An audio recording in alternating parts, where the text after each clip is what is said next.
29 जनवरी 1528 चंदेरी। मेदिनी राय की सेना बाबर की सेना के सामने बहुत छोटी थी। जीत मुश्किल थी।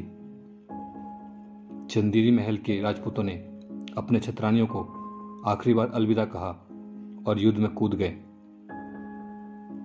एक एक राजपूत ने 10-10 मुगलों के सर काटे, लेकिन फिर भी मुगलों की संख्या इतनी थी कि हार निश्चित थी। इधर राजपूत के छतरानियों ने जोहर का आयोजन किया और एक विशाल अग्निकुंड बनाया ताकि दुश्मन उनके स्वाभिमान को हाथ भी ना लगा सके। चंदेरी की सभी छतरानियां उस पवित्र अग्निकुंड में समाहित हो गईं। हेलो दोस्तों, स्वागत है आप सबका। दोस्तों, अगर अभी तक आपने इस चैनल को सब्सक्राइब नहीं किया है तो प्लीज सब्सक्राइब कर लें और बेल आइकन पर क्लिक करें ताकि मेरे आगे आने वाली वीडियोस के बारे में आपको पता चलता रहे। दोस्तों, आप इस चैनल में भारत के संपूर्ण इतिहास को बहुत ही सरल तरीके से समझ सकते हैं। मैंने पूरी कोशिश की है कि आपको यहाँ से सीखने के बाद कहीं और जाने की जरूरत ना पड़े। दोस्तों, मैंने इस चैनल में महात्मा बुद्ध से लेकर हर्यंक वंश, शिशुनाग वंश, नंद वंश, मौर्य वंश, सुंग वंश, कण्व वंश, लगभग सारे वंश की जानकारी दी है। और अगर कोई टॉपिक रह भी गया तो मैं अपने आगे आने वाले वीडियोस में उसे डाल दूंगा। अब चलते हैं अपने इस टॉपिक की तरफ। दोस्तों, पानीपत और खानवा के युद्ध जीतने के बाद बाबर भारत में अपना पांव पसारना चाहता था। दोस्तों, खानवा के युद्ध में चंदेरी की राव मेदिनी राय भी मालवा में इस गठबंधन में शामिल हुए थे, इसलिए बाबर का अगला आक्रमण चंदेरी पर ही था।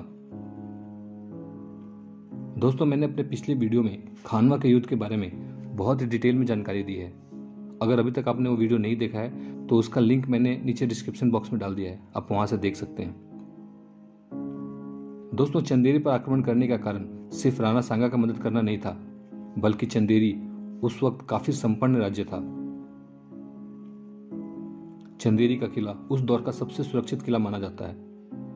इसके अलावा चंदेरी रेशम मार्ग व्यापार के लिए भी बहुत ही महत्वपूर्ण शहर था। इस पर जीत हासिल करके रेशम के व्यापार को पूरी तरह से नियंत्रण किया जा सकता था।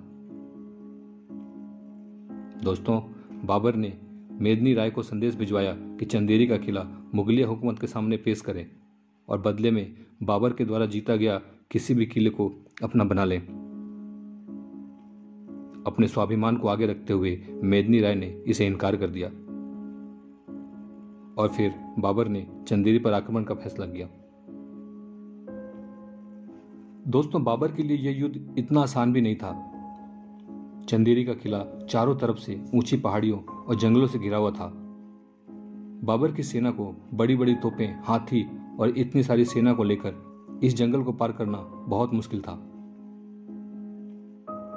यहां तक कि बाबर यह भी जानता था कि अगर वह इस जंगल को पार कर भी जाता है तो जंगल पार करते ही मेदिनी राय की मजबूत सेना के साथ उसका सामना होगा और अचानक हुए हमले में वह हार भी सकता है। दोस्तों, उधर मेदिनी राय बिल्कुल निश्चित थे। उन्हें लग रहा था कि घने जंगलों और पहाड़ियों का दुर्गम रास्ता पार करते हुए बाबर की सेना चंदेरी नहीं पहुंच सकती। दोस्तों, कहा जाता है कि बाबर अपने निश्चय पर दृढ़ था। उसने एक ही रात में अपनी सेना से पहाड़ी को काट डालने का एक अविश्वसनीय कार्य कर डाला। उसकी सेना ने एक ही रात में एक पहाड़ी को ऊपर से नीचे तक काटकर एक ऐसी दरार बना दी जिससे होकर पूरी सेना अपने सारे साजो सामान के साथ ठीक किले के सामने पहुंच जाए। दोस्तों, रातों रात एक ऊंचे पहाड़ को बीचों बीच काट देना कल्पना से परे था। अगली सुबह जब मेदिनी राय जागे तो उन्होंने बाबर की विशाल सेना को अपने किले के ठीक सामने पाया। यह देखकर खुद मेदिनी राय भी चौंक गए, पर अब युद्ध के अलावा और कोई विकल्प नहीं था। चंदेरी के राजपूतों को फिर से अपनी वीरता का प्रमाण देना था। दोस्तों, युद्ध की घोषणा हो गई।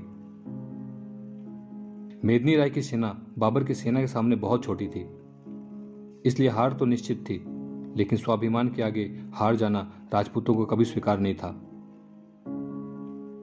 दोस्तों, चंदेरी महल के सेनाओं ने अपनी अपनी छतरानियों को आखिरी बार अलविदा कहा और मैदान की तरफ कूच कर गए। युद्ध बहुत भयानक था चंद राजपूतों ने बाबर की सेना में आतंक मचा दिया। कहा जाता है कि एक एक राजपूतों ने 10-10 मुगलों के सिर काटे, लेकिन आखिरकार बाबर की विशाल सेना के सामने वे कम पड़ते चले गए। मेदिनी राय को बंधक बना लिया गया और इधर चंदेरी किला के छतरानियों ने जौहर का आयोजन किया। एक विशाल अग्निकुंड बनाकर सभी छतरानियां उस पवित्र अग्नि में समाहित हो गई, ताकि दुश्मन उनके स्वाभिमान को हाथ भी न लगा सके। दोस्तों, कहा जाता है कि जब बाबर किले में पहुंचा तब किले में कुछ भी नहीं था। खाली वीरान पड़े किले को देखकर बाबर इतना बौखला गया कि उसने पूरे किले को तोड़ देने का आदेश दिया और खाली हाथ चंदेरी लौटा। दोस्तों, युद्ध में बाबर को सिवाय नुकसान के कुछ हासिल नहीं हुआ। दोस्तों, मेदिनी राय के बारे में कुछ निश्चित नहीं कहा गया है। कहीं कहीं कहा गया है कि युद्ध में मेदिनी राय की भी मृत्यु हो गई थी और कहीं कहीं कहा गया है कि बाबर ने मेदिनी राय को बंदी बना लिया था। खैर, चंदेरी पर अब बाबर का अधिकार हो चुका था। दोस्तों, हम अपने अगले वीडियो में घाघरा के युद्ध और बाबर के मृत्यु के बारे में जानेंगे। दोस्तों, आपको ये वीडियो कैसा लगा कमेंट बॉक्स में लिख के जरूर बताएं, और अगर आपको ये वीडियो पसंद आया हो तो प्लीज़ लाइक और शेयर करना ना भूलें। Thank you.